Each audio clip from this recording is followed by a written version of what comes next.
Hello, Professor Clark. This is Irina, and my topic of research is intercultural communication. In today's world, the term culture is used a lot, probably because we coexist closer to other cultures than we ever have.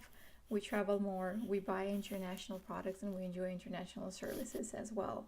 Culture, by definition, is a set of features that characterize a specific group of people and can be expressed through language, religion, food, music, art, and social habits.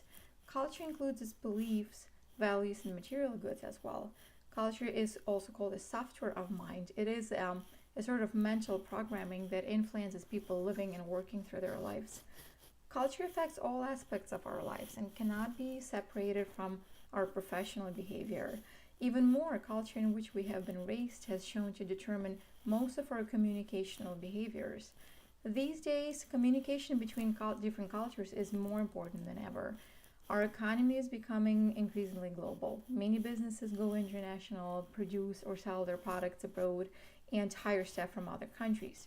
According to research, about 58% of companies already have international customers, and about 72% of businesses were planning to expand their international customer base. It is easy to predict that this trend of globalization will only continue to grow. Therefore, we must learn to communicate effectively across the cultures and nations. There are many factors that make cross-cultural communications difficult. First of all, culture is not something that is built or acquired overnight.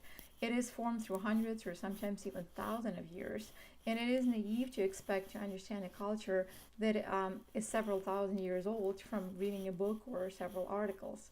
The understanding must be deeper than that if we want to avoid conflict and misunderstandings. If we, for example, rarely a book will tell us that people from France can get offended by someone referring to France's colonial history, since France historically had better relationships with England. There are so many examples similar to this, but the bottom line is it is important to seek deeper understanding of cultures in addition to learning the languages and customs. Another good example is related to the use of language. We all know that learning foreign language is not just a plus in modern society, it's actually more of a must these days.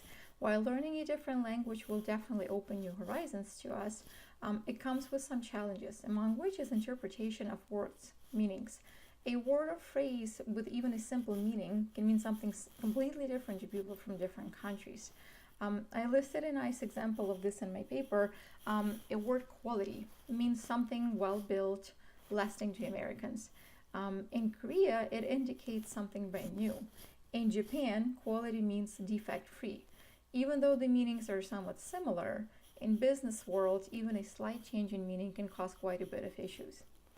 In addition to the language, which is verbal form of communication, nonverbal forms of it are important as well. Usage of touch, gestures, facial expressions will differ among cultures as well. For instance, eye contact in America is common, is accepted, while in Asian countries it is usually avoided, as it can be seen as disrespect. Touch in America, it is appropriate to shake hands, while in France even strangers kiss on the cheek. In terms of gestures, an OK sign means good in the United States, money in Japan, zero or nothing in France or Argentina, and can be offensive in Eastern Europe. There are many other factors influencing the intercultural communications, but the key learning on this topic are next. As our lives and economy become more and more global, we have no other choice than build awareness of other cultures, learn as much as possible about them, and be tolerant and open-minded. Otherwise, it is not possible for businesses to succeed and for individuals to coexist peacefully. We need to learn languages, but in addition to that, we also must pay attention to hidden meanings and culture-specific aspects of the languages. It is important to learn about customs and traditions of other nationalities in order to avoid conflicts. And employers need to promote cultural diversity as it is beneficial to the economy. Employers need to create friendly environment for their staff to flourish.